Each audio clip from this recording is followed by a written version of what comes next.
Live with CDP Sports Talk, a weekly sports and entertainment podcast sponsored by Barry Cullen Chevrolet. Live on YouTube, Facebook, Twitter, Twitch, and LinkedIn.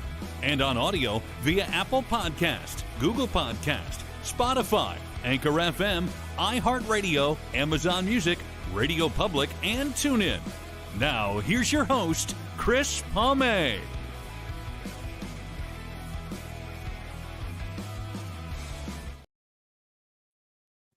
Good evening, everybody. Welcome to Season 9, Episode 10, overall 450 of Live with CDP Sports and Entertainment Talk Show, sponsored by Barry Cullen Chevrolet Dealership at 905 Woodlawn Road West in the Guelph Auto Mall. Check out barrycullen.com for the newest selection of new and pre-owned GM vehicles, or their great selection of all electric vehicles and Cadillac products as well. You can call the dealership at 519-824-0210. Tell them Chris Palme sent you, or email the dealership at info@barrycullen.com. Live with CDP Sports and Entertainment Talk Show is on radio station WQEE 99.1 FM in Noonan, Georgia, the home of Southern Talk and Sports, weeknights from 8 p.m. to 9 p.m. Eastern. I hope everyone is doing well on this Monday, November 4th, 2024. And it is my 450th episode tonight. So I want to say thank you to everyone watching, listening, and to all my amazing guests the past 5 years for coming on Live with CDP Sports and Entertainment Talk Show. And before we bring on our guest tonight, I'm excited to have our guest on. This is her first appearance. She's a former radio personality and now a stand-up comedian out of Queens, New York, and I believe now she's out of Long, New Island. So she's a New York native, and we're going to bring her on. Her name is Mezzy D, a stand-up comedian and former radio personality, and we're going to talk about her transitioning from radio to the comedy industry. Good evening, Mezzy. How are you doing? Great. How are you? I am doing well on this. I can't believe it's already November 4th. I know. I was literally looking at, and I still have Halloween decorations up. So that'll show how ready I am for November. I actually gave out candy this year for Halloween for the first time in a few years, and I didn't have one single kid. So I had to give away a couple bags of candy to people at the local Humane Society and to some of my friends as well. Oh God, yeah. No, I usually I usually have to give out candy to a lot of older. What do I call them? Chronologically gifted people. Yes, we'll get into that.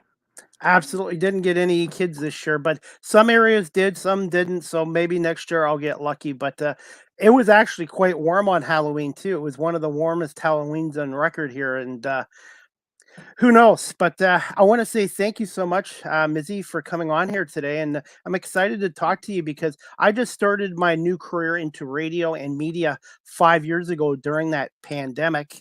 And I just want to get your perspective on your story, how you ended up going into radio and then transitioning into the comedy industry as well. Yeah. So how I got into radio? That's so funny. I went to school for business, but I was like, you know what? I really want to do radio, but I didn't think I had to go to school for it because I was like, no. But I will tell you, if you are somebody who wants to do radio, you should probably go to school for it, only because you get more opportunities to what's the word? Like you get more opportunities to do like what do they call it? It's not volunteering, intern. You have more it's been so long for me. I know I look young, but it's been so long. So, but I got my first opportunity to be in radio, which it was actually an opportunity I didn't even know was for radio, but it worked out. My cousin went to a networking event, really a random networking event, and met someone who worked for Cox Media Group, right? So I'm like 21. I thought it was porn. I was like, oh my God, like that's crazy. I'm like, I want to be on radio, but not that bad. And but he was like, no, you just hit him up. You never know. It might be porn. It might not. So so I hit them up and they actually were working at the radio station 106.1 BLI, which is a local radio station in Long Island. And you had a reverse. I actually started in Long Island and now I'm in Queens. So I went there. I went to her and I was, I reached out to the person and they were like, well, unfortunately, we have all the intern spots already filled in. But if you really are serious, come back in September and like, reach back out. I was like, okay. So I just was proactive that summer and I started working for an internet radio station called Get It Done Radio, GID Radio, because I was like, if I really want to do this, I got to be able to work behind the scenes and see if I like it or whatever. I took the whole summer, worked on it. I don't even know how I got that opportunity, but I did. That's just how it happened. So I did. I worked there the whole summer. And at the end of the summer, I updated my resume. I sent it to her and I was like, I'm very much still interested. And then I got in my first internship at 106.1 BLI. I worked there for a total of like 5 or 6 years. I started in on the street team. Then I started doing overnights and then I started doing weekdays and I got some little filler spots in there. I did some of the morning show spots, which was really cool. Um, and then from there, I actually accepted a position to do my own morning show at another local um, radio station, 105.3.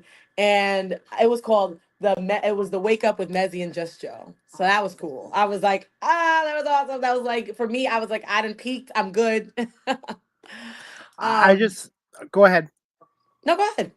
I was gonna say I wish they had this technology back in the '90s because when I was younger in my 20s and early 30s, I didn't know what I wanted to do. And during the pandemic, I volunteered. I ended up doing camera work.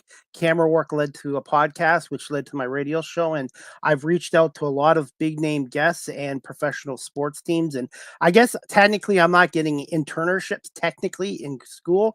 I'm getting them to myself, but I also do public speaking now for high school kids for careers. And I can't, I've reinvented myself because when I was younger, I did not like going in front of the people. I hated it. And I just love the radio industry because it's not about the host, it's about the guests, and it's about storytelling and listening as well. Yeah, it's crazy because it's interesting that you say like you wish that it was around. You wish this technology was around, but you know what? I feel like it came around at the right time. Look at you, you're thriving right now, right? Like who knows where you would have been if it's been around? It would have been so oversaturated. The market would have been, So it's probably better off that you got your start when you did. Well, thank you so much. And Uh, like I said, I just love the storytelling aspect as it is. Well, wanted to ask you. I know in the Canadian industry, in the radio industry, it's kind of shrinking or downsizing.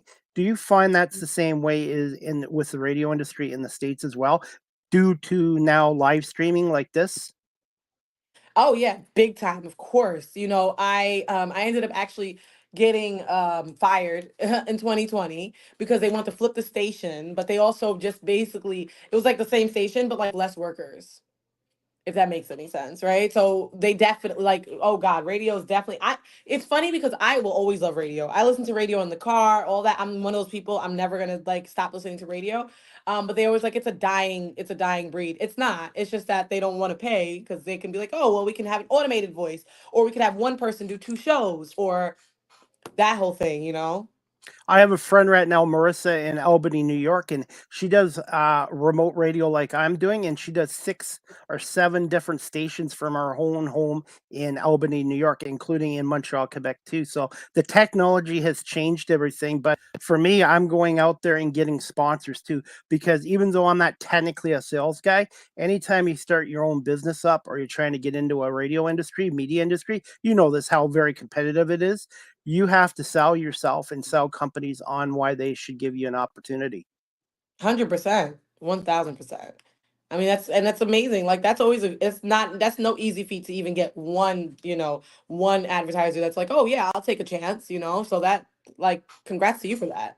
Well, thank you too. And I've also had to learn to ad lib. When I first started this 5 years ago, I was on Instagram. I was very bad. Nobody would come on my show. And I had a friend that kept believing in me and I kept doing the reps, and then eventually I kept getting better, and then I ended up getting one guest, and now I've had 448 guests the last 5 years, Wow. and then just be yourself. And I've learned to ad lib too. You know this on radio.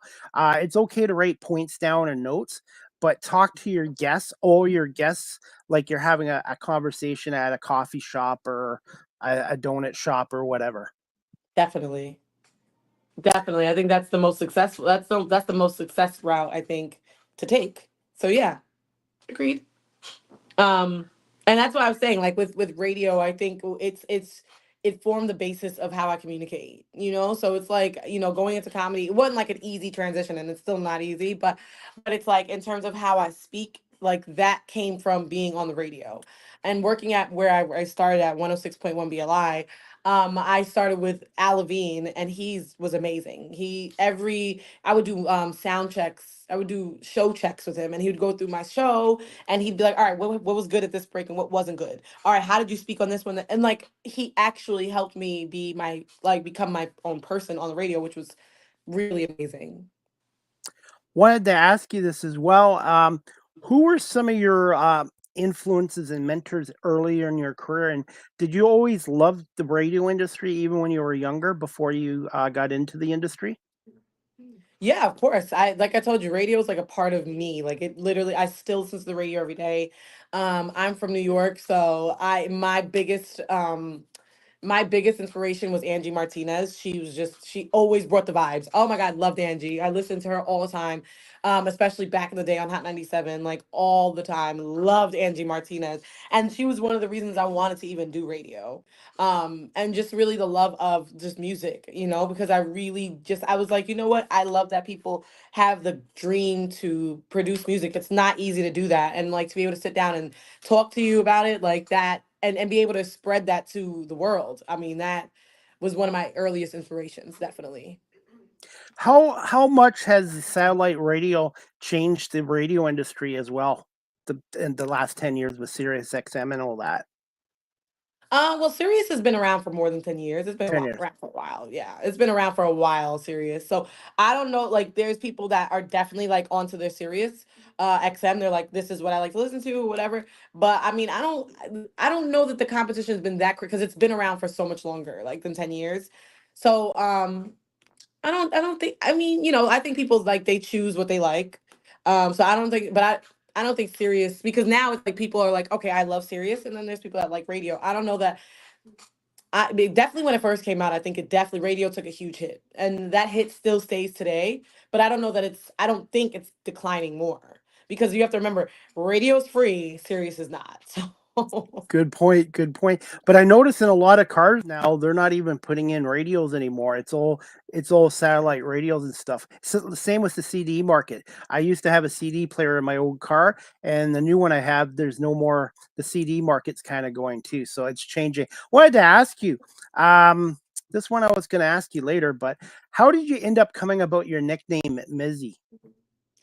My nickname, I swear I have a random story for everything. When I was so I actually so I was born and raised in Queens. Then I came to Long Island, and now I'm back in Queens. So when I was making the transition from Queens to Long Island, that was when I was about 8 years old. So my full name is Metzline Sarah Desravines. My family calls me Sarah. So when I was in Queens, my brother went to school with me. We were in private school, so he was in eighth grade and I was in first. And everyone called me Sarah because that's what my brother called me. So I was like, okay. And so when I moved to Long Island, like in my mind, I'm like, okay, everybody's gonna call me Sarah. That's fine, like whatever. And my second grade teacher, it was maybe the first day of school. She was like, listen, I saw your name all summer, and I've been looking at that name all summer, and I know I'm not gonna be able to say it. Like I know I'm not gonna be able to say it. So I came up with a nickname for you, Mezzy. And I was like, that's the dumbest nickname I've ever heard. Nobody's gonna freaking use that. That's stupid. What the hell is she smoking? Is she smoking crack? Um and then like it just caught on. Like it just because I went to the same school from second to eighth grade, and then all of us went to the same high school, and then a lot of us went to the same college. Like Mesley just stuck. No matter how many times I went to high school, and I was like, just call me Sarah. And my high school gym teacher, Miss Aguisi, she's like calls me out in the middle of gym class. She's like, Mezzy or Sarah, whatever you want to be called. It came to my attention that you have the white kids calling you Sarah and the black kids calling you Mezzy.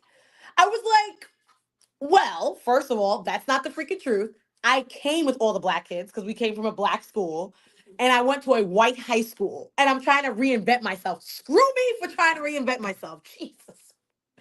So she was like, I want to call you Mezzy. I'm like, all right. So then I couldn't get rid of Mezzy. Like Mezzy was like, I feel like the universe was like, you're not shaking this thing. This is who you are. You're Mezzy. So that's how Yeah, I came up with the nickname. That's cool. Hey, how important was education, and were there some other teachers that kind of had a big impact on your school life? Oh my God. I think education is so important because obviously, like, just even the way I speak, even though I've been told on some comedy shows, black comedians called me white because I speak well, but that's besides the point. No, yeah, education is number one. And like, I also had my third grade teacher, Mr. Izzo. He actually, I just did a special and he was like right there front row. I remember when I was in third grade, he was like, I see you on a stage somewhere.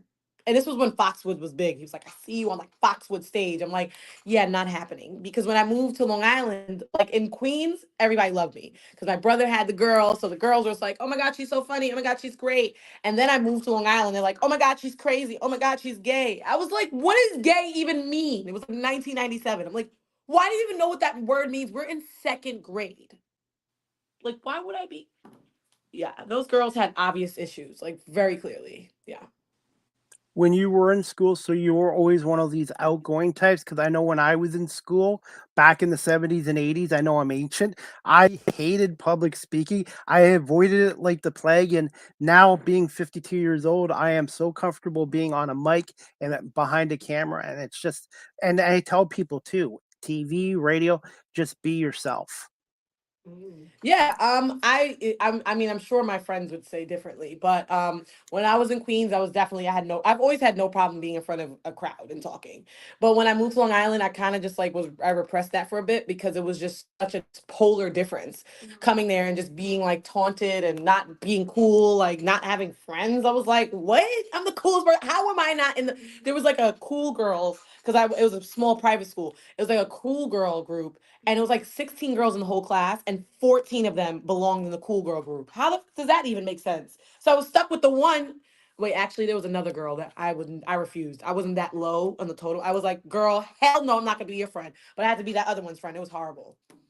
um but like at that time I kind of was like, I mean, I still was I was always crazy like that. I could tell you I was always crazy, but like was I like super outgoing at the time? No, I feel like that at that moment in the time, like, yeah, those girls weren't the nicest. So it was like better to just kind of be like, I'm gonna just be crazy over in the corner, kind of thing. So Who were some of your favorite radio personalities when you were in school, like growing up in the New York area? And how tough is that New York market for the radio industry as well as the comedy industry? As we'll get into that very soon. well, coming growing up, I didn't really. My mom, I'm a Haitian American. My mom's Haitian. I used to listen to Haitian music and stuff, so I didn't really have that many. Like that's what I got into radio a little later on, because I was just listening to Haitian music all the time. But the market in New York, I mean, it's New York, so you already know the market is insanity. Like, it's better to know someone. I know that there's been opportunities that came after I got fired from radio. I kind of was just like, ugh. Because the thing is like I can find something in New York. I can. But I'm gonna have to start from the bottom, literally, meaning overnights and tireless days or whatever, and you don't get paid well, so you have to do two jobs.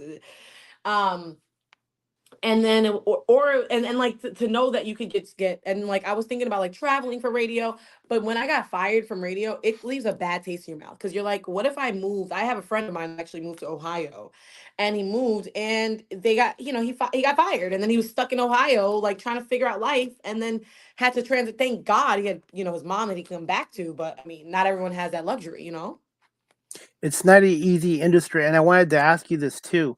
How important are connections, not just in the comedy industry, the radio industry, and also mindset too? Because you're going to get your successes in media and radio or in comedy, but you're also going to get your setbacks. I don't use the word failure. I just use it as a temporary setback.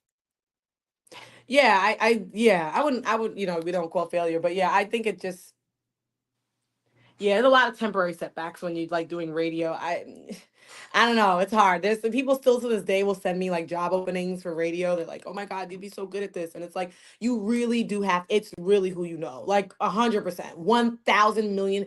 Not only that, like you should also have a good following kind of thing, but like definitely a million percent of who you know. Like that is just, yeah, I don't. And I mean, I know some people still in radio for sure. I know some people from Hot 97 and stuff, but I don't want to. Regardless, you have to start at the bottom. Like, and it just, I'm good. Like for me, I like when I love something, I go for it. When I wanted to start radio, I still had a full-time job, and they only gave me Sunday overnights. That was the only spot they had, and I took it.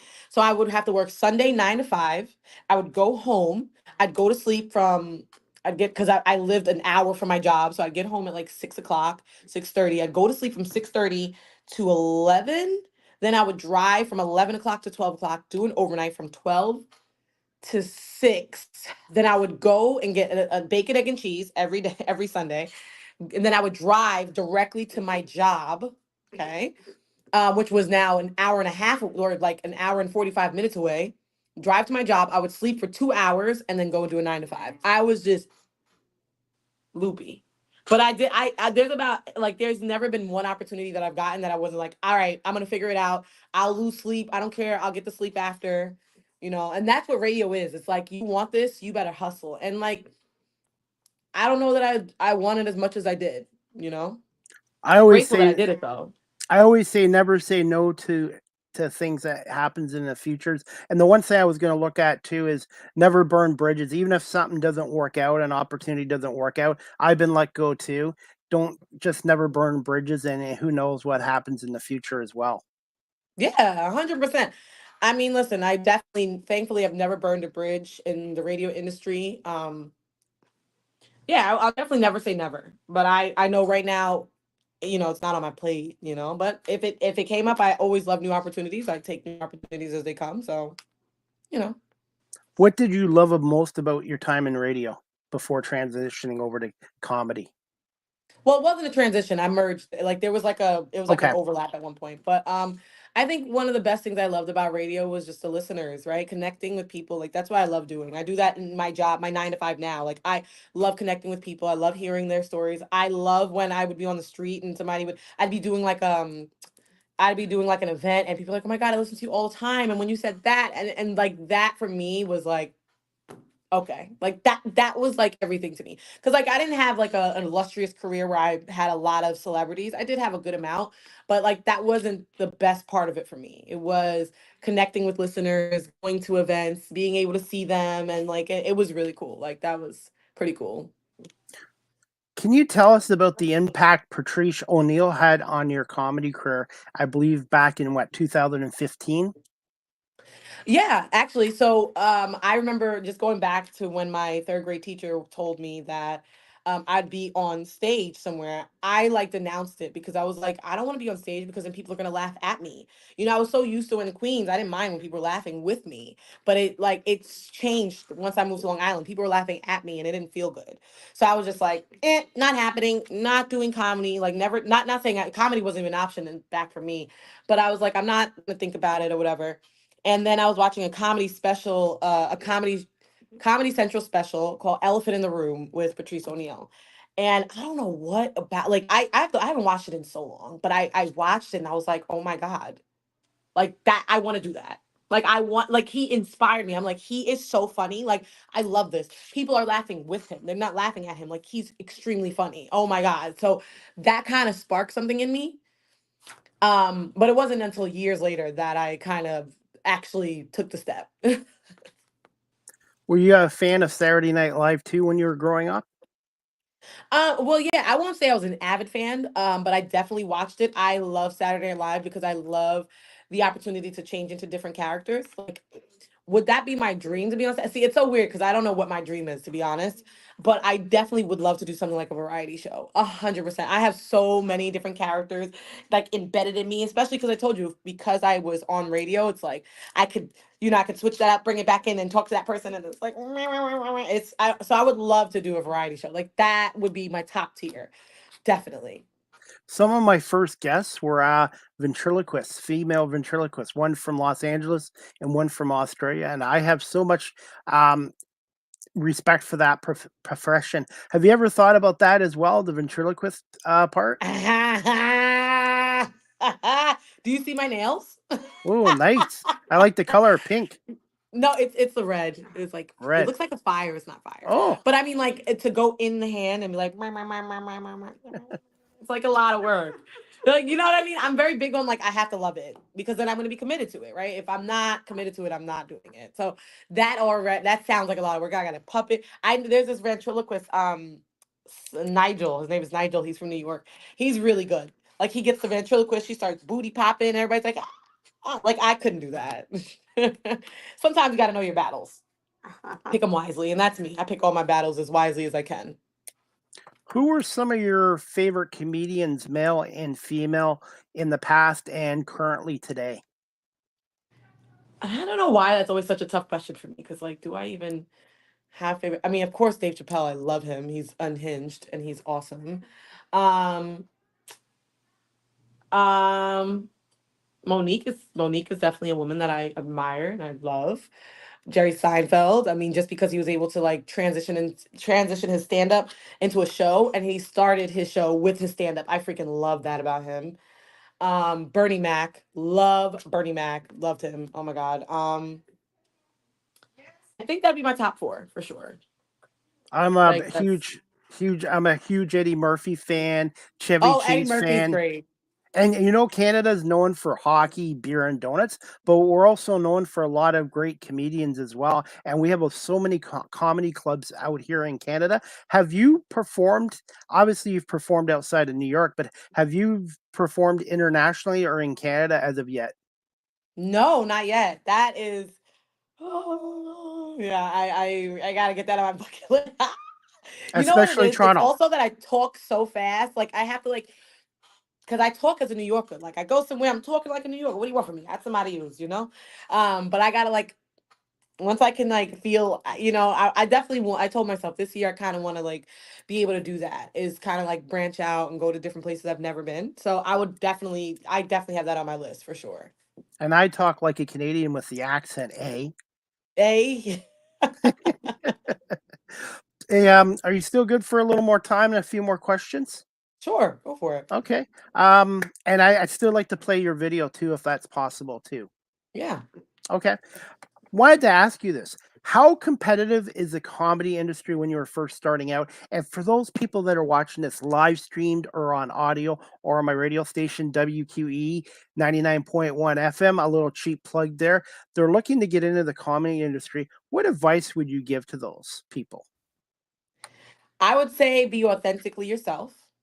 Um, because no one can ever take that from you. Competition is everywhere. If you're looking left and right, like I used to run track, right? And our biggest saying was like, if you even take a second to look left or right of you, you already lost the race, right? So you got to stay in your own lane. There's enough like opportunities for everyone to win and everyone to eat. I think just creating your own and don't get don't get don't get saddened by the fact that you might have not gotten every opportunity that the next person got and you're funnier. Create some of your own opportunities. Like you don't always have to just get opportunities from people. Create some of those. Thankfully we do live in a society now where you can just be like, you know what, I'm gonna just go for it. Screw it, who cares? I did my own special last in September and I was like, you know what, let's do it. Like I'm gonna create this own opportunity. Who like I don't know where it's gonna go. I'm gonna put good and I'm gonna put good energy in the universe, but I'm happy I did it. One of the best things I ever did in my comedy career. I've only been doing it for 8 years, and they say like Congratulations. thank you. They say your years in comedy is how old you are in comedy. So I'm an 8-year-old doing comedy. Like I'm pretty good. You know what I mean? I did my first special at 8 years old. I'm not mad at it. And I've only talked to you for a little bit now, maybe not even half an hour, but I can tell how passionate you are. So that's another thing too. If you don't have the passion for what you're doing in a career, then it's probably time to move on to something else. Oh, absolutely. Because comedy is not something you're going to get. Like, you're not going to get paid gigs, right? Like, all the time. Like, when I first started comedy, I actually started comedy because my best friend, I had told her that, like, it was like January. And I was like, oh, I think I'm pretty funny. Like, people keep laughing at me. I think I'm pretty funny. And she was like, well, if you're funny, start writing jokes down. And I was like, all right. So I started writing some jokes. And we used to talk on the phone all the time. And I'm like, yeah, I'm writing jokes, whatever. So she moved out to LA. And she's like, I was like, it was my birthday weekend. And I was like, oh, like, because she always used to plan my birthdays. I'm like, what are we doing tonight? Like, where are we going? We're going out. She's like, oh, we're going to go see you do comedy. I was like, what? She's like, yeah. In like 2 hours. I was like, what? Oh my God. I felt like just throw, I just everything in my body. I was like, what? And she's like, you've been writing. Go on the balcony, write a 5 minute set. And that's so funny because if you tell me to write a 5 minute set now, I'm screwed. I can't. I'm too long winded to do 5 minutes. But I went to and now I can't even remember it. It's well, it's an open mic, and it was really I should remember it because I said I was gonna go there and I didn't go, but I went to an open mic, and she still has that open mic there too. It's on Hollywood Boulevard. If I remember it, I'll try to bring it back. But I went there and it was it was the best feeling I've ever had. I went there, did 5 minutes, and I think I still have that little clip somewhere. And it was truly like I got off that stage and I felt like the best high like that I've ever felt in my life. And I've never done crack, but Jesus Christ, that's got to be crack, man. That's got to be crack for sure. Yeah. I am. How did you get over being nervous and scared? Because I know when I did camera work the first time a few years ago for a hockey game, I was nervous as hell. But one of the producers told me if you're not nervous before a live performance, then you probably shouldn't be doing this. Because for me, and then once the game started, I just kind of relaxed. When you did your first performance on a live stage, soon as you got on that mic, did you kind of just kind of relaxed and just focus on what you're doing instead of being nervous?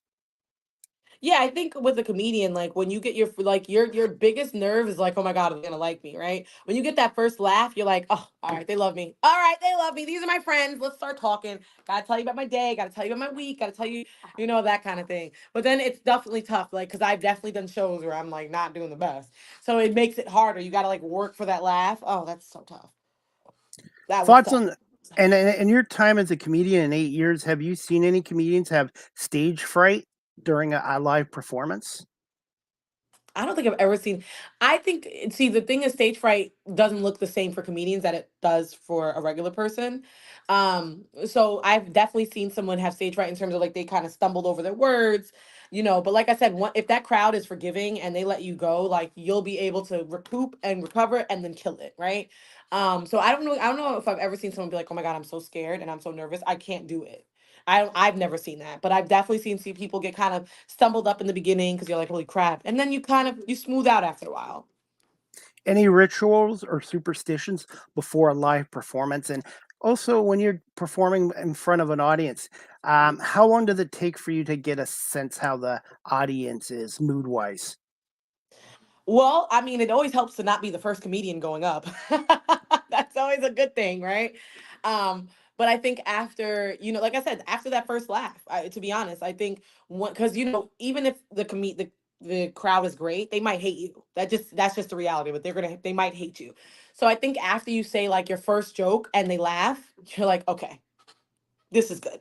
That's when you feel the temperature out, right? You do that first joke, they laugh, you're like, okay. If they don't laugh, you're like, what am I gonna do? Regroup, change it, change that. Which most people don't change their shtick. They usually have this. But my problem is I have too many things, too many funny thoughts going on in my head. I write them down and then I'm like, oh, I should say this. So like I'll go on there. That was the hardest part of my special is that I had to like work out the same material for like over a month, which was like super tough because I never work on the same material.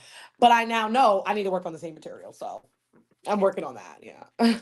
Where do you get some of your inspirations for your jokes? And there was something else I was going to ask you too, but I'll just get you to answer that question first. My inspiration is my life. I'm not, every comedian has different ones. Some talk about politics, some people talk about whatever it is, but mine is like thoroughly just about me. I think when the joke's on you, it makes it a lot more easier for everyone to laugh along, right? When you're hurting, and also when the joke's on me, I could also kind of make the joke on them as well. And because it's like we're in the same boat. So my inspiration comes from the show that is my life. I wish I had a better answer, but that's just what it is. Yeah. Have you ever had writer's block where there was just a day or a week where it wasn't coming to you then? I am not traditional, so I don't write often. I just started writing pen to paper, because I usually just write a blurb and then I kind of like, okay, what am I gonna riff off of that? So my mind is always just blah, blah, blah, blah. In terms of writer's block, I think I've gotten writer's block like on stage because I'm an ad libber. So like sometimes I'll be like, oh, let me work this joke out. And then I go on stage. I'm like, why would I work this joke out? This is so stupid. So that definitely has happened to me. Um, but in terms of like writing pen to paper, no, not really. Cause like I said, that's not my style necessarily. I'm getting into it though, because I know that it works out better. Like I was able to do my special tight because I wrote it out. Like I practiced it like crazy. Oh my God, I practiced it like crazy. I've never, that was like the most, I was so nervous. I can't even believe I made it through it. Seriously. But I made it. I'm here. What's the average time for one of your performances? I think 15 minutes usually. Yeah, Oh, 15 15. minutes. Yeah, I would say average is 15. I usually get about 15 minutes. I Um, and you were saying that you kind of really don't like starting. You'd like to be what, at the middle or at the end of a show. I will never tell anybody to start to do what, they can put me wherever they want. I don't obviously who wants to go first? You have to feel out the crowd. But every time I go first, I always tell myself like I'm gonna show them why they should never put me first again. Because I'm so high energy and I'm so like all over the place. It's a lot to match after me. I've definitely been called a lot of names. Like people will go after me. I did a show and it was freaking I killed it. I killed that show. And the guy that went on after me, he was just like, well, I'm not on crack like her. And it was like, okay. Sorry that I'm happy in life. You know what I mean? I gotta be on crack now. Really, it's really rude. But like for me, I like to like I like walking into a room, no one knowing me, and I have to prove myself. It works out better for me than me walking into. And once I walk into a room and I see someone I know, that's also what made the special super hard because I had everyone that's been through my whole life there. Versus I go to a show and I don't know anyone, and I love that because I'm like, oh, if I bomb, I was gonna say it. If I don't, I just got some new followers, so it works out for me. How important is it to have a strong support system with family and friends too, and during the doing being a comedian? Oh, it's really important. I think and especially having friends outside of comedy. Like I'm not because I work 9 to 5, like I'm at work right now, right? Like I don't have the opportunity to like go and hang out at comedy shows. Like that's just I mean, I'm gonna try to work on it. I tell myself that all the time. I'm gonna work on being better. But like it's my friends and my friendships that have really brought me to where I am now. Like, even my boyfriend, shout out to him. He's the reason I even took the leap to go and do the special because he was like, do you believe in yourself? Because if you believe in yourself, this will be what shows it. And I was like, I believe in myself. Let's go. Let's freaking go. Like, and one of my friends that I'm no longer friends with now, but when I was first starting comedy, she was like, how serious are you about comedy? Because if you're serious, then you should be posting about it. You should be, you know what I mean? So it took me like after I got fired from comedy, then I took off the year of the pandemic. And then I was like, yeah, I'm going hard. I'm going hard. So this last like 4 years was like when I've been like, okay, this is when I'm gonna really go hard. Because when I came back from LA, I did that show. I came back from LA and one of my friends literally just heard, shout out to Brittany. She just heard that I was thinking about that I did my first comedy show. She just heard about it. And just because of that, she put me on to this guy that was doing comedy shows in Suffolk County.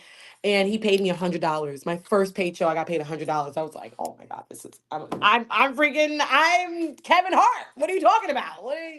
Do you see me? Like, so it literally is because of my friends that I even had uh the I don't even know the word. I don't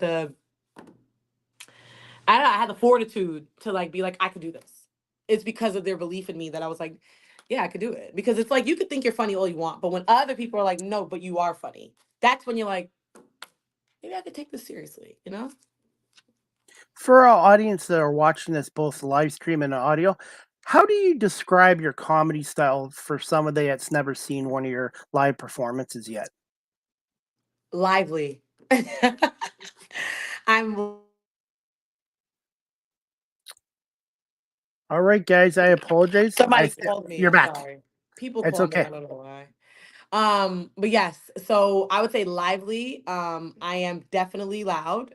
I move a lot. I'm very action. Ooh, ooh, ooh, ooh, ooh, ooh, ooh. A lot of people like they'll call me the energy goddess. That's the best way I could tell you because it's like, and not only that, I feed off of people. So like if we connect and I'm like able to connect with you, oh God, we're best friends at the end of the show, literally. Because I'm like, oh my God, girl. And then what happened? Oh my God. I did a show. I actually just hosted a show and I was it was a small crowd too. you couldn't have told anyone. If anyone else was listening, they'd be like, "Oh my God, that was a sold out show." I was in there like, "Oh my God," and then what happened? Oh, and let me tell you what happened. It was just, it was really. I mean, so I would. It's almost like having a conversation with your crazy ass homegirl that it's actually funny.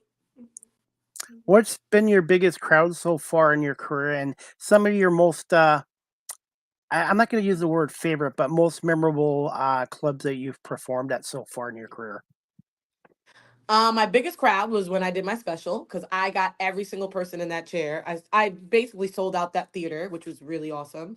Um, so that was like, I mean, that was my biggest and I was just like, and I didn't even bat an eye. It was amazing. And I remember I had done a podcast with these comedians that are way more seasoned than I, and they were like, listen, as soon as you get on the stage, all that scared, all that, everything that you were overthinking, all that is gonna go out the window. And I swear I got on that stage and everybody's cheering for me. I was like, oh my God, this is right. So that was the best. I think that was the best I've ever done. And I think one of my most memorable was the stand. I did the stand, I think last year, was it? And that was a great show. It was for, was it Black History Month? I don't even remember. I don't even remember, but it was so good. It was one of those shows that you just like every word I said. They were just like, "I love you. I can't. I love her. She's hilarious." I'm like, "I love them. I love you." It was great. I didn't like my boots that night, but it's fine. It's fine. That was the worst part of the whole show, but you know. I wanted to ask you about that too. How important is it to find the right outfit for each show and each club or each city that you're in? Well, I don't know if I look for the right outfit. I think it's super important to dress nice. Like I don't wear suits. There's some people that wear suits that might be a little too serious for me. But I'm a girl, right? So I take pride in looking good on stage. And everybody's style is different. Some people are like more, edgy. Some people are more urban, right? Like I take pride in looking good. So like, and I'm not saying I'm wearing like mini skirts or whatever. Well, sometimes it depends. But like I genuinely love looking good. So it's like, especially if I'm the only girl on the show, that's when I'm like, oh, I gotta show some legs. I gotta look good. Like not crazy, but like just good enough where I'm like, you look good, girl. And so it's like if they don't laugh at you, they'll at least be like, girl, you look good though. Since you've been doing comedy for 8 years, do you find there's more female comedians now than when you first started out 8 years ago? And I want to ask you this too, since I have you on. You've been out to LA and stuff like that, and I've heard that the West Coast crowds are a little different than the East crowd coast, and I wanted to get your thoughts on that. Yeah, well, I would say that like in comedy, when I first started, I definitely didn't know as many women. Now in New York comedy, you'll see so many amazing, really funny girls. Like I admire like a lot of these girls. They really hustle. They make sure they get into like these comedy clubs, like get passed and all that. They're phenomenal. I admire them truly. So I'm really blessed for that. That's a really good blessing. So definitely more women comedians, but you'll still be the only. There's a lot of times I'm the only woman on the. It sucks because it's still man. It's still a man's world in comedy. So there's that. Um, Wait, what was the second question you asked? I totally forgot. Just Sorry. the difference between the comedy on the West Coast from the East Coast, if there is any. I've heard that the West Coast crowds are a little different from the East crowd coast for comedy. Yeah, I. That's interesting. What do I think is different? I think for me, like I said, I remember I speak really fast because I'm from New York, so that's a little different. I have to definitely slow down. Um, I did just do something. Was it at the Weed Cafe? I forgot. I think it's called the Weed Cafe, literally. But it's a really great show that gets run there. I actually got put on by Phase on Love. He's awesome. We connected, and that was really cool. That was like, oh, and I got to be like his opener. I was like, oh, that was pretty cool. Um, do I think you know what it is? For me, it's tough for me to answer that because I give the energy I want back. Right. So like no matter where I go, I'm gonna give that energy. I haven't done that many stages in LA for me. Like, oh yeah, this is the comparative difference. I think every time I go there, I just try to give the best energy I can so that they can also reciprocate that energy back. I haven't really I don't know that I've seen a polar opposite. I will say in LA though, they're not like in New York, it's like In LA, they're patient. Like if I feel like they have a lot more patience with it. They're like, okay, no, let her cook. Like she'll be, give her some time. And they come for a laugh, right? A lot of places in New York, sometimes they don't even. I'm like, dude, did you know there's a comedy show happening? Like, can you laugh a little bit? Or no, you want to be mad? Okay, great. You're in your corner being mad. That's great. Love that. Hey, Mizzy, I know I've kept you over half an hour, but do you have time for me to show a little bit of your video Of from your course. YouTube channel?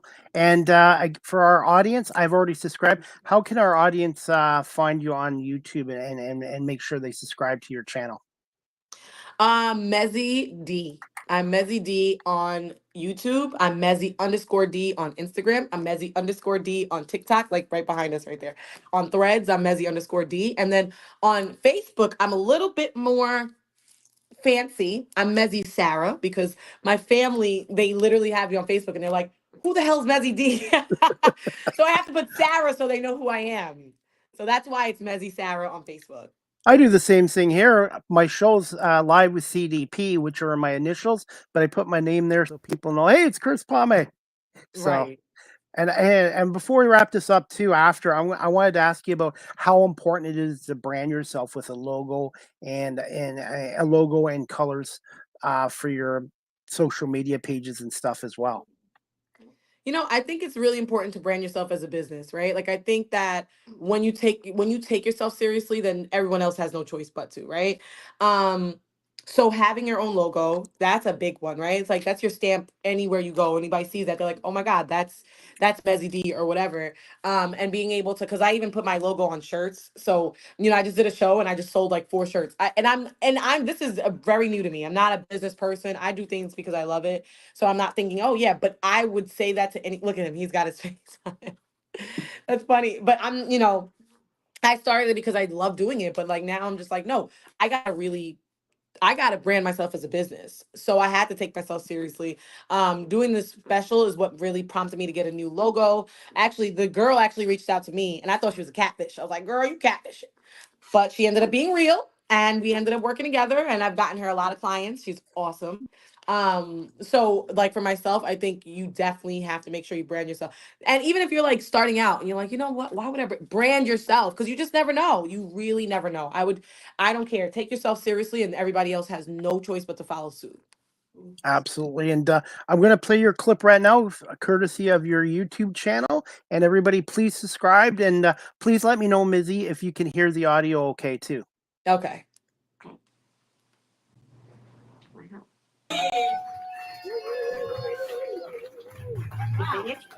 No more. Hold on.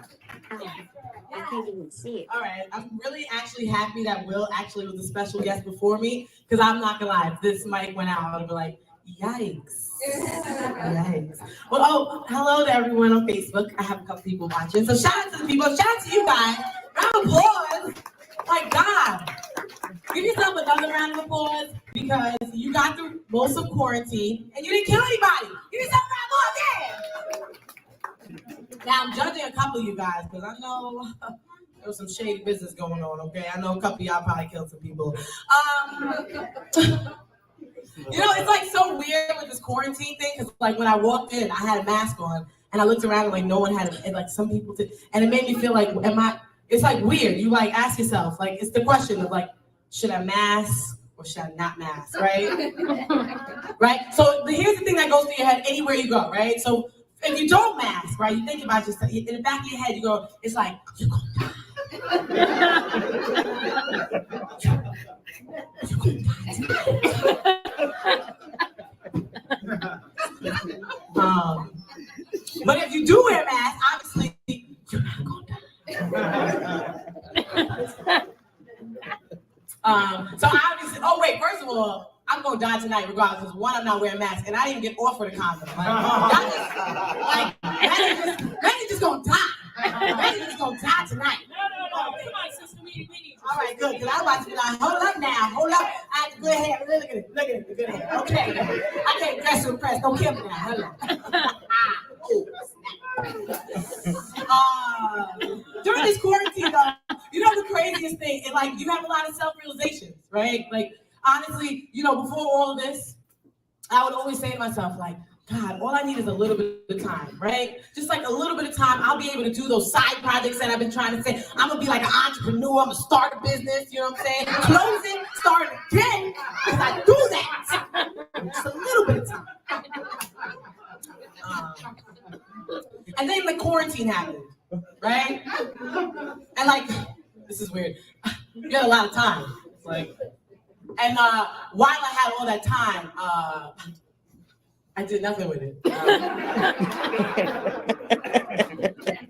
I'm like, wait, but did anybody, am I alone? Because I feel like I need to know, was there anybody that like actually did something during this quarantine? And like, clap it up if you did. Valerie, you a goddamn liar. I came with you. I know you ain't do shit. You're a liar. Why would you do that? You came with me. Where the hell is the solidarity? Like, why would you do that? And like, I hate you because you definitely do shit. That's weird. Like, it's the two people that I brought here that clap. That's. Oh yeah. Well, no, you guys were supposed to clap. They did the wrong thing, but like, thank you for the clap. I like that. Clap, clap, clap. Okay. But no, but it has been a while since like I've actually been doing like stand-up and stuff. So I mean, shout out to the like comics shout out to Kristen, you know what I'm saying, putting it together and shit. Making me feel like normal, right? Like it's like seriously, you come out and you're just like, oh my God. Like I came into the bar, I was like, holy shit, people. Hey, Mr. Barman, you got a beer. Put a lime on that bitch. Right? Feels like good, right? And I mean, you also, the one thing it also makes you realize is like to make the best of your time, right? Like, because we spend a lot of time at home, right? So I like, you know, you got to get a little drunk at home. So like, I'm drunk. I'm home. What? Yes. So you have to, one thing I learned to make time, well, seriously, you guys have to take this down, is like karaoke. Like, do that at home, put some YouTube on. You're going to be like drinking. You're going to be like, hello, I can sing, goodbye. Do it tonight. Thank you later. Okay. Wow, that's weird. But you know, also I do want to say, and because like he did say it before, but like shout out to like love, because like my boyfriend's here. I love you. You're cute. Oh God, can we stop it now? Love wins. And we're matching. Oh, God. It's like weird. We have like that. But no, seriously, like this pandemic has like seriously, this pandemic has really made you realize like if you're gonna be with that person, right? Like it's that make or break, because it's like, wow, I have no other friend. Like once you get to a certain age, you know you ain't got no friends like that. Like your friends don't be calling you like they used to, you know? So it's just like, wow, like, do I really like this guy? I mean, like, babe, you right there. It's like awkward. I ain't want to say it in front of you, but like, damn. But you know, like, I don't know if we're gonna go back into quarantine, so it gets like weird because we're like in that weird phase. But like, let's enjoy it while we can. But you know, now that it's like kind of like safe zone, I'm like, I kind of like this guy. Even though it's been like 3 years, but I love you, baby. Hello, baby. He's my baby. Hello, I love you, baby. He's my baby. Okay. But I actually had to write some paper. I heard somebody say she's cute. No, you're cute. God damn it. You're cute. I heard you. I got good ears. Hello. You know what? Just a little bit about me. I know I look like I'm 14 years old. Somebody literally said that to me. When somebody was just like, because I work. Like, what the hell you laughing so hard about? Like, that's weird as hell. What the hell you laughing at? I look 14. What the hell you I'm sorry about that. He don't normally act all crazy.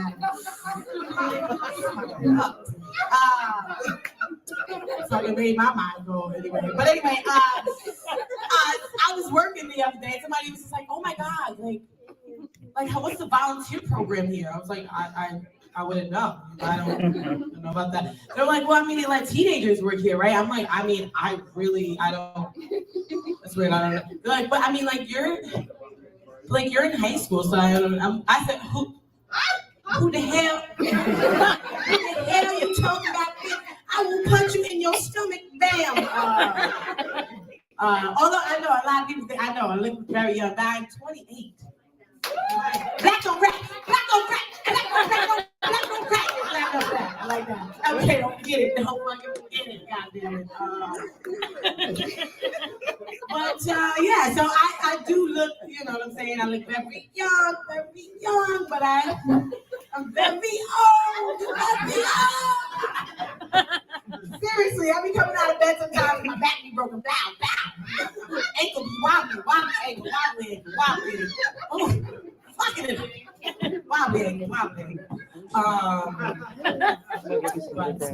to be done. But yeah, no, and I also work at an assisted living with the old people. Can we give a round of applause for old people? Okay. Because especially the old people that made it through COVID. Because God damn it, they're survivors. I love old people.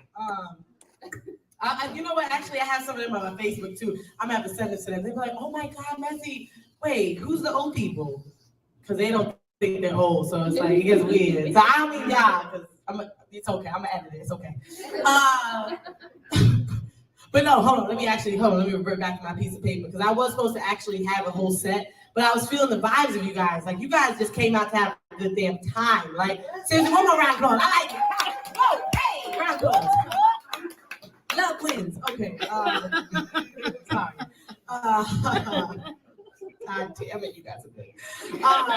But one thing I will say, like, it's crazy because, you know, being from New York, obviously this is where COVID hit pretty hard, you know.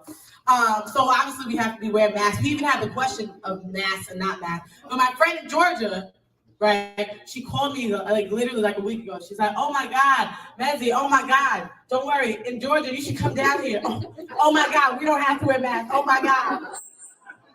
Oh my God."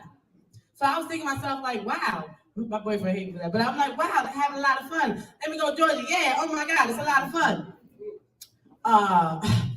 She called me by like this week, that's about a week later. I don't want to say she's gonna die. But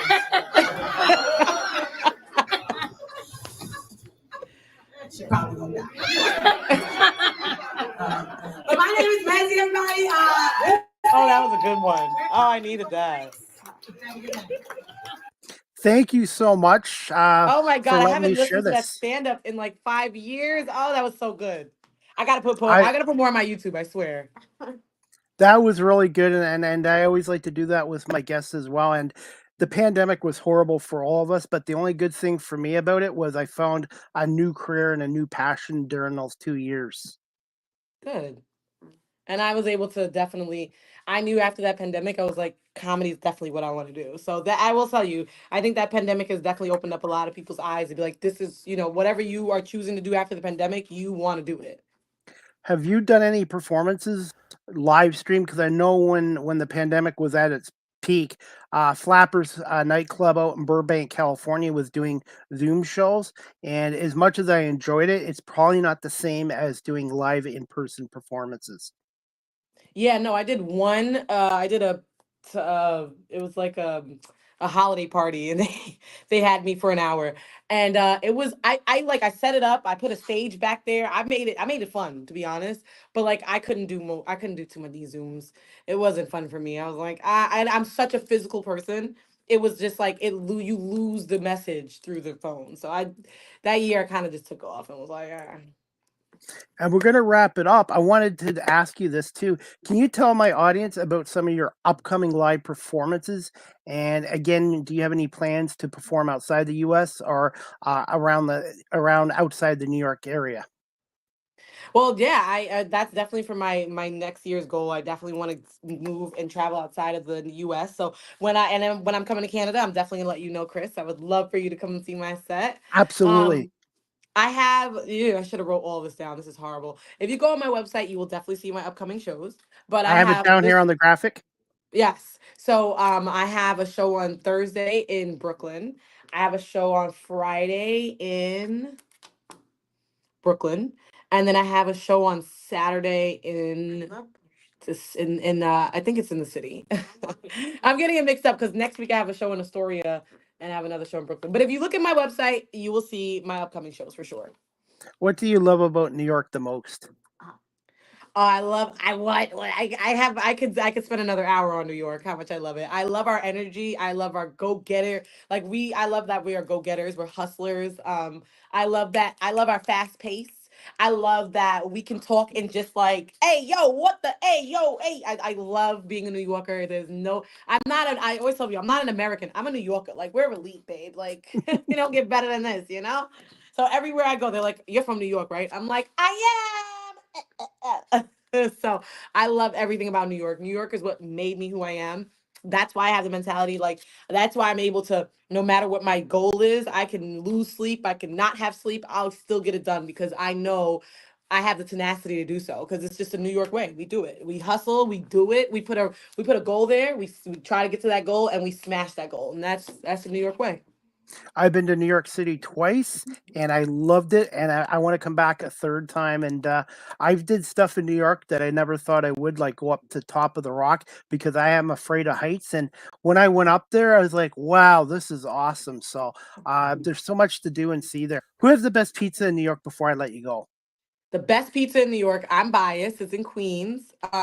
It's Margarita's Pizza. Oh my God, right on Jamaica Avenue. The best. They're cash only. That's how you know that they're the best. Also, they can be money laundering, but who gives a shit about that? They are the best. Okay? Go there. Thank me later. You're welcome. And what's some fun facts about Mizzy D that your audience or family might not know about yet? Fun facts about me Or that even no a one fun knows. fact. I'm an open book pretty much. Fun fact. That I went to school for business. I ended up working as a recreation aide. I don't even know what the hell recreation was, but I just needed the money. So I just typed in nursing home on Indeed while I was working on the radio, and they were like, "Are you bubbly and outgoing?" I was like, "Hell yeah! Let me go for this job," and it ended up being pretty cool. And then now I've been doing it for 10 years, and now I'm a recreation director. Um, Awesome. my residents are like my best friends. I swear. Like I could be having the worst day ever and they make me feel like $1,000,000. No matter what, when I was getting ready to do my special, like they were like, "Don't worry, we're praying for you." Like they pray for me every day. I freaking love them so much. I'm super blessed. I think that's like one of my biggest things. Like I love my family. I lost my mom when I was 26, but I do I'm love my sorry. like my brother and my sister-in-law and my niece and nephew. I like I and my cousin. I love them. But my residents are they're my heart. I love them. That that's awesome, and that's another thing I love about this show is not just the storytelling aspect, but connecting with each guest, and I've actually made a number of friends from doing this radio talk show the last few years, and it's just been awesome. Yeah, no, and that's what I'm saying. When you come out to New York again, I would love for you to let me know, and you'll come. We're girls. You'll catch a show. Don't worry. I love to buy clothes too. I have a clothing thing. So when I'm in the States, you guys have too much choice for food and too much choice for clothing. So Oh my God, the best, and we have sales everywhere. We are the best. absolutely. And again, where can my audience follow you on social media and your website? And did you want to plug your merchandise too before we wrap it up? Yeah, my merchandise is on my website, mezinyamental.com, mezinyamental.com, mezinyamental.com. That's where my merchandise is, my upcoming shows. Mezzy, MEZZY_D. That's on Instagram, Threads, TikTok, and then Facebook is Mezzy Sarah. And then also my YouTube is Mezzy D. All right. Well, Mezzy, I want to say thank you for giving us an hour of your time. I apologize. It was supposed to be 30 minutes, but thank you so much for coming on I an threw out hour. 30 minutes because I was like, but it's really me. I'm long winded. Whatever. It's all good. And I really enjoyed with you. And 60 minutes really goes quick. But hey, you have an open invite to come back on my show again in the future. And when I do get back to New York City, which my goal is in the next few months, I will definitely let you know because I'd like to come and see one of your live performances as well. I would love that. Yeah, let's definitely stay in touch for sure. Definitely. Well, I hope you have a great rest of the night. Give me a little bit of time and I will send you the video, I'm the actually curious. audio, How did you even find how did you even find me? I should have asked you that question like 3 hours ago, but I'm just just just on Google, just Google in New York comedians and your name came up. love that. Got to use that hashtag more often. Gotcha. Thanks. And hey, and I use social media to promote myself and my show and stuff like that. And it's like anything. Social media has a lot of negatives, but if you use it the right way, it can be a good tool. And that's what I'm doing to promote myself and my guests and my shows is I through love social that. media. And I've learned how to cut promos through TikTok. Unbelievable. I know TikTok is great. I just don't post on anything. I'm not the best social media, but I'm working on it. All right. It's a full-time job, by the way. Besides doing this full-time, Yep. doing social media, being a full-time content creator, I sometimes don't get to bed at all. I can't imagine. Yeah. Be like, shout out to all the content creators, all the comedians that are content creators. Like, shout out to you. You guys are amazing. I could not, but Hey, before I let you go, I just wanted to make a quick announcement for my show. I wanted to make this announcement now since I get you on here, but I have a third sponsor for my show, Wellington Brewery, which has been established here in Guelph since 1985, 950 Woodlawn Road here in Guelph, Ontario, wellingtonbrewery.ca. 519-837-2337. Try a Welly on. They are a local beer here in Guelph, Ontario, Canada. And I want to say thank you to Wellington Brewery for coming aboard my show as my second sponsor for my show. And I'm working on more sponsors too. So I just wanted to do it while I had you on here as well, Mezzy D. I love that. Well, congratulations on your new sponsor. You're amazing. And I you're love that, number Chris. 450. Now, when I see you, I'm going to remember you as number 450 for my show. I like that. If I played numbers, I'd play that number. Absolutely. Anyways, I'm going to let you go, but thank you so much for coming on. And I will send you the audio, the video, and I'm going to break this into reels and clips for you too, if you'd like to show it on your social media pages as well. Love that. Thank you so much, Chris, for having me. I Thank you appreciate so it, much. and we'll talk soon. Definitely. Deal. Thank All you. right, have a great day. You too. Okay, bye. All right, guys, that was season 9, episode 10. Overall 450 of Live with CDP Sports and their entertainment talk show. I want to say thank you to all my amazing guests and everyone watching this live stream and on audio and WQEE 99.1 FM. And now my two sponsors, Barry Cullen Chevrolet Dealership at 905 Woodlawn Road West in the Guelph Auto Mall, and to Wellington Brewery, 950 Woodlawn Road West here in Guelph, Ontario. You can check out their website, wellingtonbrewery.ca. Their phone number is 519-837-2337. If you like local craft beers, the lager I like. They have ale there too. And I'm excited to have Wellington Brewery as a partnership. And I want to give a shout out to Jackie Hartman from Wellington Brewery. So again, Wellington Brewery is now a part of Live with CDP Sports and Entertainment show, along with Barry Cullen Chevrolet here in Guelph. And again, thank you to my guest, Mezzy D, a stand-up comedian out of New York and a former radio personality, for coming on here tonight. And I've got another announcement to make too. The next Live with CDP Sports and Entertainment talk show, brought to you by Barry Cullen Chevrolet and Wellington Brewery here in Guelph, Thursday, November 7th at 7 p.m. Eastern, with my special guest, Melissa Irish, a stand-up comedian based out of Atlanta, Georgia, and she's originally from New York. So I'm really excited about that. And then Friday, November 8th, 2 p.m., I have Gloria Palma on. She is a stand-up comedian as well. And I also have a second show Friday night.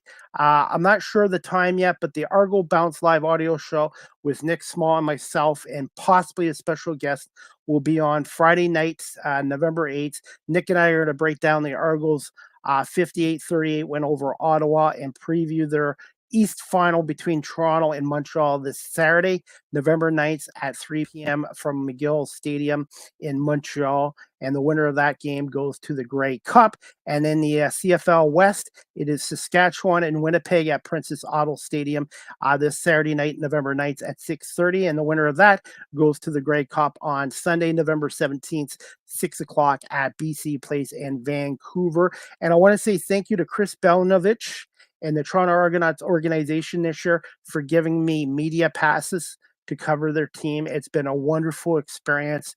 And if you've never been to a Toronto Argonauts game, consider getting 2025 Argonauts season tickets next year. Go to their website, argonauts.ca. And the Canadian Football League has been just terrific football. And I expect the East and the West finals to be really excited. So the Argo Bounce live audio show returns this Friday. The time to be announced and the guests to be announced as well. Thank you, everybody, for watching our show this year as well. Before we wrap up this show, guys, I'm going to do this as always. If you're looking to adopt, check out the Cambridge and District Humane Society, 1650 Dunbar Road in Cambridge, Ontario, 519-623-7722, extension 0, or visit their website, cambridgehumanesociety.org. All the animals up for adoption, their profiles are on there as well. And yours truly will be selling, as of this Thursday, some 2025 Cambridge Humane Society calendars. $10. They're great calendars. And the proceeds will go to the Cambridge District Humane Society. If you're interested in a calendar, again, they're $10. Please email me at cpalme19@gmail.com or DM me on my social media pages as well. Live with CDP Sports and Entertainment Talk Show is hosted by Chris Palme. Is on weeknights from 8 p.m. to 9 p.m. Eastern on radio station WQEE 99.1 FM, The Key, the home of Southern sports and talk, the heartbeat of Atlanta. Our radio station's website is wqeefm.radio12345.com. Live with CDP Sports Entertainment Talk Show is live streamed on these platforms: YouTube, Facebook, Twitter /X, Twitch, LinkedIn, and now available on Instagram. And make sure you follow me over on Instagram at Chris Palme. Speaking of websites, I have one as well: beacons.ai/Chris D. Palme. Live with CDP Sports and Entertainment Talk Show again is sponsored by Barry Cullen Chevrolet Dealership at 905 Woodlawn Road West in the Guelph Auto Mall. Check out barrycullen.com for their newest selection of new and pre-owned GM vehicles, as well as a great selection of all-electric vehicles and Cadillac products. And you can call the dealership at 519-824-0210 or email them at info@barrycullen.com. And again, I want to say thank you so much to Wellington Brewery at 950 Woodlawn Road here in Guelph, wellingtonbrewery.ca, for coming aboard live with CDP Sports Talk as well. If you like great local craft beer, check out Wellington Brewery as well. Speaking of Barry Cullen Chevrolet, right now they have a Canada-wide clearance 2024 Silverado LD Custom, 0% financing for up to 72 months. More details at barrycullen.com. Live with CDP shirts are coming soon. They are $20 and they are going to be available in all sizes, medium, larges, extra large, extra large, and 3 extra larges as well. You guys can also follow this content creator on TikTok at Live with CDP. StreamYard is the official live stream provider of Live with CDP Sports and Entertainment Talk Show. If you're into webinars or podcasting, check out StreamYard.com. And if you're a business, check out StreamYard.com and contact the sales department for business pricing as well. Live with CDP Sports and Entertainment Talk Show. The audio version is on these platforms: iHeartRadio, Amazon Music, Spotify for podcasters, Apple Podcasts, Breaker, Pocket Cast, Spotify, Castbox, LinkedIn, Pandora, Tuned In, and now on YouTube Music and Good Pods. So make sure you subscribe and follow me on YouTube Music and Good Pods. Finally, guys, you can email Live with CDP Sports and Entertainment Talk Show at cpalme19@gmail.com. And finally, guys, before we wrap up our show, again, I want to say thank you to everyone for watching and listening to my show over the past 5 years, 450 episodes, and thank you to all my amazing guests, as well as WQEE 99.1 FM, Barry Cullen Chevrolet, and now aboard my show is Wellington Brewery. Please check out barrycullen.com or wellingtonbrewery.ca as well. Again, the next Live with CDP Sports and Entertainment Talk Show is going to be Thursday, November 7th, 7 p.m. with special guest Melissa Irish, stand-up comedian based out of Atlanta, Georgia, originally from New York. I've already talked to her a few times. She's a great person, and I'm excited about that as well. And before we wrap this up, guys, on this Monday, November 4th, 2024, we have Monday Night Football, E15 kickoff. Tampa Bay 4-4, taking on the back-to-back Super Bowl champion Kansas City Chiefs 7-0 at Arrowhead Stadium, and the game will be on ESPN and here in Canada on TSN as well. Again, I want to say thank you to my guest, Mezzy D, a stand-up comedian, for coming on here today. And again, I want to say thank you, everyone, for watching this live stream and on my audio platforms.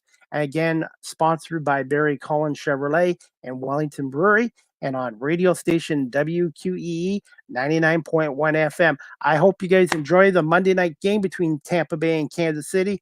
And we'll see you back here for Season 9, Episode 11 of Live with CDP Sports and Entertainment Talk Show this Thursday, 7 p.m. with stand-up comedian Melissa Irish. Have a good night, everybody.